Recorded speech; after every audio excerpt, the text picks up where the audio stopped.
Hi guys, in this video tutorial I'm going to show you the new features of Google Classroom. So let's get started.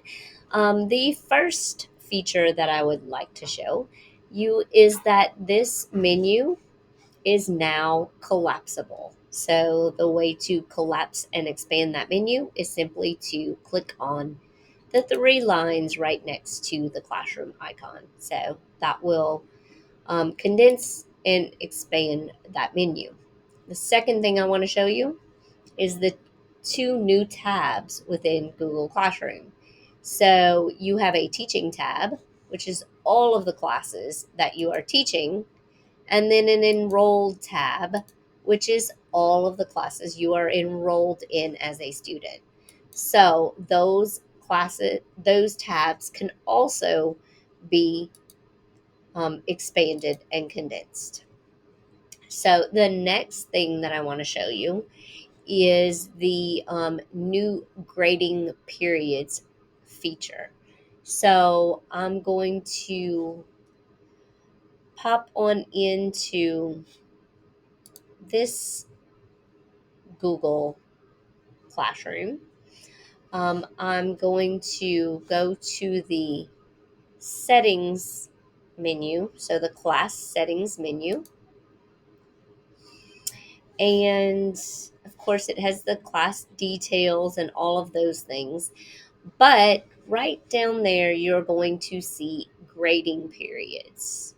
So, in order to enable that, you just click on Add Grading Period. You would place the grading period. So, I'll put first 9 weeks. Whoops. The start date, I'm just going to put the first day of school. And then the end date, I'm going to put October 13th. I'm not real sure if that's the exact date, and I don't have my calendar in front of me. So I'm just going to put um, October 13th. And of course, you can add additional grading periods. You can also apply this to existing assignments. So let's say that you already have assignments in your Google Classroom, you would want to have this toggled on. Now, the beauty of all this is that you don't have to go to all of your classrooms to apply this grading period or the grading periods that you set. You do it in one, and then you select the classes for which you would like to apply it. So that's how that would work. Hit select, and then don't forget to go over to the right hand side top of your screen and hit that save button. So that's the second major feature in Google Classroom. Another feature that I wanted to show you is classwork. So if you go into classwork and you create an assignment, um, for time's sake, I'm not going to put in a title or anything like that.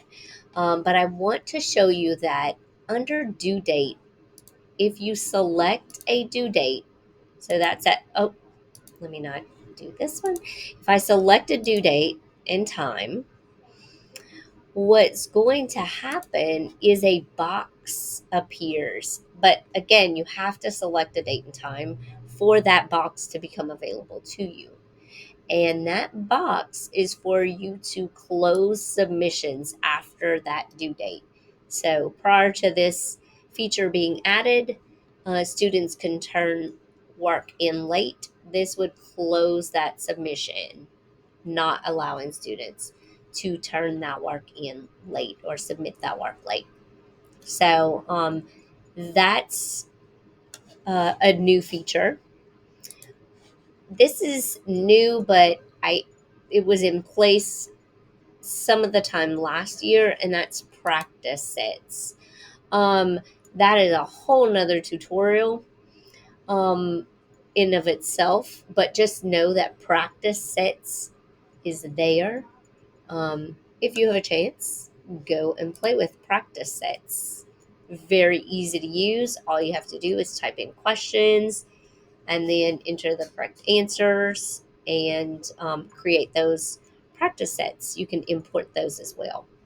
But those are the new features. Oh, one other thing that I failed to mention. So let me go into my new Google Classroom. And that is just that where stream, classwork, people, and grades used to be in the center of the screen, it has now moved over to the left hand side.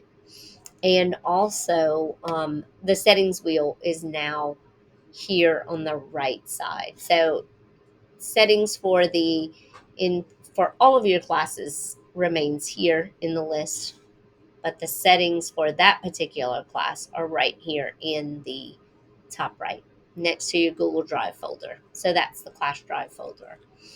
All right, guys, I hope you have a great day. That's the new features in Google Classroom.